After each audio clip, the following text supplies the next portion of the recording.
Corona virus के सबब मुल्कगीर सतह पर अचानक किए गए लॉकडाउन से जो मुश्किलात पैदा हो रही हैं, उन पर अब सवाल उठाए जा रहे हैं। सदर जमीयत उलमाए हिंद मौलाना सैयद अरशद मदनी ने इल्जाम आयद करते हुए कहा कि ये गैर मुनज़्ज़म लॉकडाउन के सबब हालात खराब हुए हैं। नीज़ जो काम हुकूमतों को करना चाहिए वो काम इस वक्त NGOs कर रही हैं।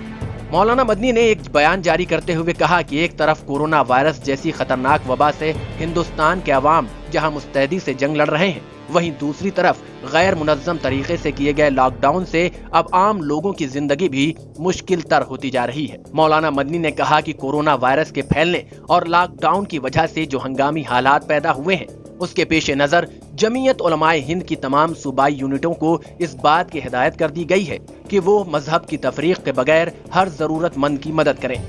उत्तर प्रदेश के तकरीबन मुख्तलिफ अजला में हमारे रजाकार इमदाद और राहत के काम में मसरूफ हैं।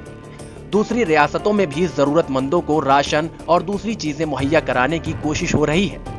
मौलाना मदनी ने कहा कि मुल्क के लिए यह नाजुक घड़ी है और इस नाजुक घड़ी में हम सब का ये अखलाकी और मजहबी फर्ज है कि जरूरतमंद और परेशान की हर मुमकिन तरीके से मदद करें और इस बात का ख्याल रखें कि हमारे पड़ोस और मोहल्ले में कोई शख्स भूखा न रहे।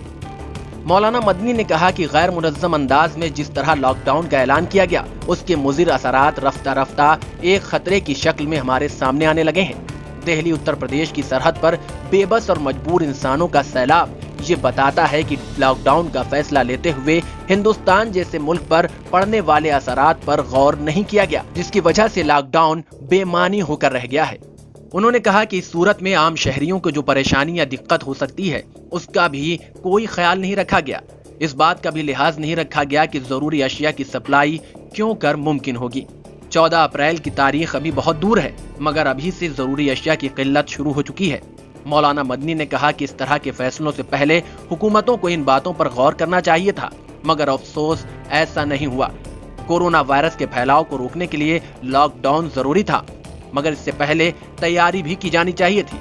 अब सड़कों पर लाखों की तादाद में बेबस और गरीब लोगों की अपने घर वापस लौटने की मजबूरी ये बताने के लिए काफी है कि हालात लॉकडाउन की वजह से किस तरह अबतर होते जा रहे हैं। टीम उर्दू खबर।